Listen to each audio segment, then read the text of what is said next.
इस अनोखी कहानी की शुरुआत तब हुई जब वीरान अटलांटिक ओशन के बीचों बीच एक ब्रिटिश मर्चेंट शिप गुजर रही थी। उसके कैप्टन का ध्यान बहुत दूर खड़ी एक शिप पर गया जो ना ही आगे बढ़ रही थी और ना ही उनके सिग्नल्स का जवाब दे रही थी। करीब जाने पर मालूम पड़ा कि ये शिप वीरान समंदर में अकेली सिर्फ लहरों के सहारे खड़ी थी। हैरत की बात तो ये थी कि शिप के अंदर क्रू का साजो सामान, खाना पीना और सारा कार्गो बिल्कुल सही सलामत मौजूद था। लेकिन अगर नहीं था तो क्रू मौजूद नहीं था, जो बिना किसी निशानात के यहाँ से गायब हो चुका था।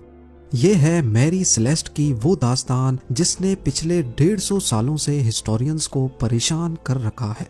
वो राज जिसे समंदर के अलावा कोई नहीं जानता। जेमटीवी की वीडियोस में एक बार फिर से खुशामदीद। नाजरीन, इस शिप को 1861 में कनाडा में तैयार किया गया और उस वक्त उसका नाम अमेज़न रखा गया था।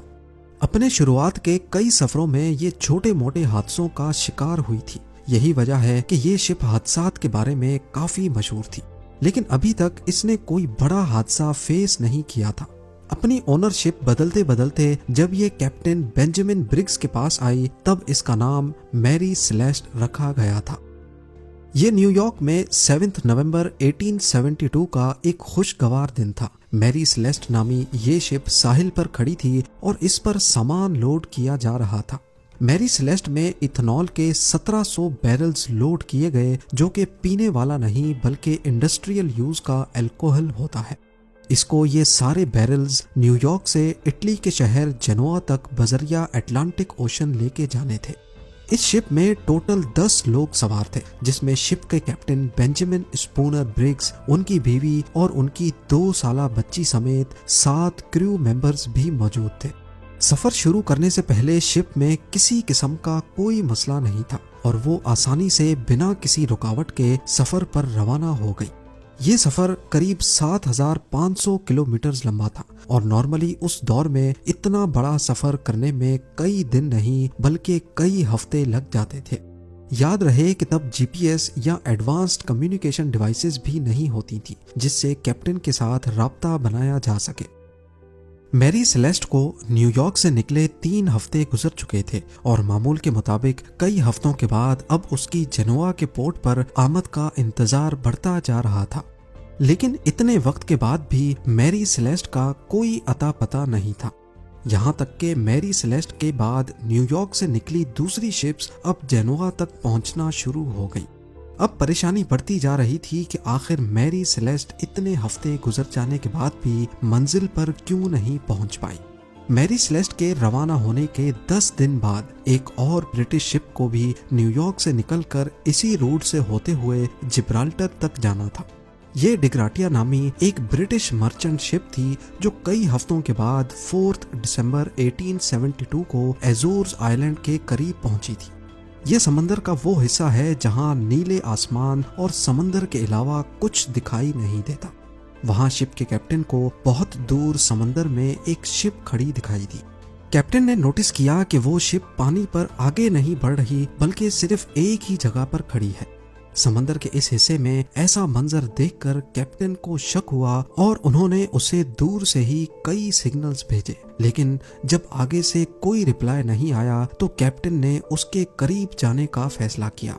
करीब पहुंचने पर मालूम पड़ा कि ये कोई और नहीं बल्कि कैप्टन के ही दोस्त की मैरी सेलेस्ट नामी शिप थी, जिसको न्यूयॉर्क से निकले अब पूरा 1 महीना गुजर चुका था। मैरी सेलेस्ट जिब्राल्टर से 1800 किलोमीटर दूर अटलांटिक ओशन में तन्हा खड़ी हुई दिखाई दी। उसमें किसी किस्म की कोई हरकत नहीं थी। डिग्राटिया के कैप्टन ने अपने क्रू मेंबर्स को मैरी सेलेस्ट में भेजा, जहां वो सब ये देखकर हैरान रह गए कि शिप पर कोई भी मौजूद नहीं है। 1 महीने पहले जो न्यूयॉर्क से 10 लोगों के साथ निकली थी, वो सारे लोग आखिर समंदर के बीचों बीच कहां गायब हो गए। यही सवाल अब डिग्रेटिया के कैप्टन को भी खाए जा रहा था। पहले तो उनको लगा कि शायद शिप पर कोई हादसा हुआ है, लेकिन जब उन्होंने मैरी सेलेस्ट का जायजा लिया तो पूरी शिप बिल्कुल सही सलामत मौजूद थी। कैप्टन और उनकी फैमिली का सारा सामान और क्रू मेंबर्स के कपड़े तक भी बिल्कुल अनटच्ड हालत में मौजूद थे। ना सिर्फ इतना, बल्कि जो गुड्स लेकर वो जनोआ तक जा रहे थे वो भी बिल्कुल सही सलामत पड़े थे। यहाँ तक के शिप पर क्रू के लिए खाने का जो स्टॉक पड़ा था वो भी अभी तक वैसे ही मौजूद पड़ा था। थोड़ा और जांच पड़ताल के बाद कैप्टन के रूम से एक लॉग बुक मिली। ये लॉग बुक पहले शिप कैप्टन्स अपने पास रखते थे, जिसमें शिप की मेंटेनेंस और इश्यूज के बारे में लिखा जाता था। उस लॉग बुक में मैरी सेलेस्ट के कैप्टन ने आखिरी एंट्री 25 नवंबर की सुबह 8 बजे की थी, यानी जिस दिन ये शिप इस हालत में पाई गई थी उससे भी 10 दिन पहले। इसका मतलब था कि करीब 10 दिनों से ये शिप वीरान अटलांटिक ओशन में खड़ी थी।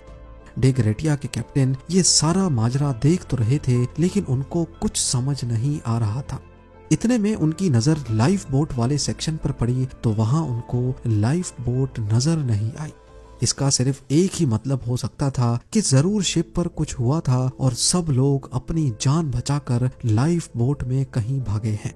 कैप्टन के केबिन में नेविगेशन के इंस्ट्रूमेंट्स भी मिसिंग थे और उनके बेड के नीचे एक तलवार अपने कवर में बंद पड़ी हुई पाई गई, जो इस बात की निशानी है कि शिप पर किसी किस्म का हमला नहीं हुआ, वरना तलवार अपने कवर से बाहर होती या फिर वहां मौजूद ही नहीं होती। लॉग बुक के अलावा दूसरे तमाम डॉक्यूमेंट्स भी वहीं मौजूद थे। एक और चीज नोटिस की गई कि शिप का केबिन हर जगह से गीला था और कई जगहों पर 1.5-2 फुट पानी भी खड़ा था, लेकिन ये इतना नहीं था जो इस साइज की शिप को नुकसान पहुंचा सके। यहाँ आपको बताते चलें कि इंटरनेशनल सैल्वेज लॉ के मुताबिक अगर कोई भी किसी शिप को रेस्क्यू करेगा तो उसको शिप की वैल्यू के हिसाब से रिवॉर्ड दिया जाएगा। इसी लॉ का फायदा उठाते हुए डे ग्रेटिया के कैप्टन मैरी सेलेस्ट को लेकर जिब्राल्टर तक लेकर गए, जहां अथॉरिटीज ने शिप को तब तक अपने पास रखा जब तक कोर्ट की हेयरिंग्स कंप्लीट नहीं हो गई। कोर्ट ने अपने तौर पे इन्वेस्टिगेशंस की, लेकिन कई हेयरिंग्स के बाद भी कोई सुराग ना मिल सका। कोर्ट हेयरिंग्स भी जब इस मामले को सुलझा ना सकी तो लोगों ने तरह तरह की बातें बनाना शुरू कर दी। कुछ ने कहा कि आसमानी मखलूक मैरी सेलेस्ट के क्रू को ले उड़ी, तो कई ने कहा कि समंदर की कोई बला ने इन पर हमला कर दिया होगा। इन सब मन गढ़ंत बातों में एक बात सच्ची थी कि मैरी सेलेस्ट जब से बनी थी उसके साथ तब से हादसात होते आ रहे हैं। एक बार ये दूसरी शिप से टकराई, लेकिन मामूली टक्कर के बावजूद भी वो शिप डूब गई। फिर मैरी सेलेस्ट को जब रिपेयर के लिए पोर्ट पर लाया गया तो रिपेयर से पहले ही पोर्ट पर खुद ब खुद आग लग गई, और एक मर्तबा तो सफर पे रवानगी से पहले ही इसके कैप्टन की अचानक तबीयत खराब हुई और वो चल बसा। इन सब बातों की वजह से ही अब ऐसा माना जाने लगा कि शायद मैरी सेलेस्ट पर जिनों और आत्माओं का राज है, जिसकी वजह से ये लेटेस्ट हादसा हुआ है। और तब से लेकर मैरी सेलेस्ट को गोस्ट शिप का टाइटल भी दिया जाने लगा। पर असल में उस दिन हुआ क्या था, इसके बारे में कुछ थ्योरीज हैं जिन पर एक एक करके नजर डालते हैं। सबसे पहली थ्योरी गद्दारी के बारे में है। कई लोगों का मानना है कि डे ग्रेटिया के कैप्टन ने ही मैरी सेलेस्ट के सारे क्रू मेंबर्स को मारकर सैल्वेज लॉ का रिवॉर्ड पाने के लिए ये सारा ड्रामा रचा है। पर सोचने की बात यह है कि अगर ऐसा होता तो शिप पर कहीं तो खून खराबे के निशानात मौजूद होते। अब यहाँ तो डे ग्रेटिया ने पीछे कोई सुराग नहीं छोड़ा और सारे निशानात मिटा डाले, या फिर ये थ्योरी ही गलत है। दूसरी थ्योरी बहुत ही इंटरेस्टिंग है। इस थ्योरी में कहा गया है कि शिप पर अल्कोहल के 1700 बैरल्स मौजूद थे, लेकिन जब ये शिप अथॉरिटीज के पास लाई गई तो इनमें से 9 बैरल्स खाली थे। हो सकता है कि अल्कोहल के कुछ बैरल्स में ब्लास्ट हुआ हो, जिसकी वजह से क्रू मेंबर्स लाइफ बोट में बैठकर यहाँ से भाग गए हों। मगर जहाँ ये बैरल्स मौजूद थे वहाँ पर ब्लास्ट का या आग लगने का कोई निशान मौजूद नहीं था। तीसरी थ्योरी में ये बात सामने आई कि हो सकता है कि शिप समंदरी तूफान की लपेट में आ गई थी और इसमें पानी भरना शुरू हो गया था। यही चीज देखते हुए कैप्टन ने शिप को एवैक्यूएट करने का फैसला किया और फिर वो सारे छोटी लाइफ बोट में बैठकर भाग गए हों। इतनी छोटी लाइफ बोट समंदरी लहरों का मुकाबला ना कर पाई और सबकी जान ले गई हो। ये थ्योरी काफी हद तक दुरुस्त मालूम होती थी, मगर ये भी बस सिर्फ एक थ्योरी ही थी। थ्योरीज तो बहुत है, मगर कोई एक थ्योरी भी सबूतों के साथ प्रूव नहीं हो सकी। 150 साल से ज्यादा का अरसा गुजर जाने के बावजूद भी इस मिस्ट्री को आज तक सुलझाया नहीं जा सका। मैरी सेलेस्ट के साथ क्या हुआ था, किन हालात में कैप्टन ने शिप को छोड़ा और फिर वो सब कहाँ चले गए, ये राज भी शायद कैप्टन बेंजामिन ब्रिग्स के साथ ही चला गया। उम्मीद है जेम टीवी की ये वीडियो भी आप लोग भरपूर लाइक और शेयर करेंगे। आप लोगों के प्यार भरे कमेंट्स का बेहद शुक्रिया। मिलते हैं अगली शानदार वीडियो में।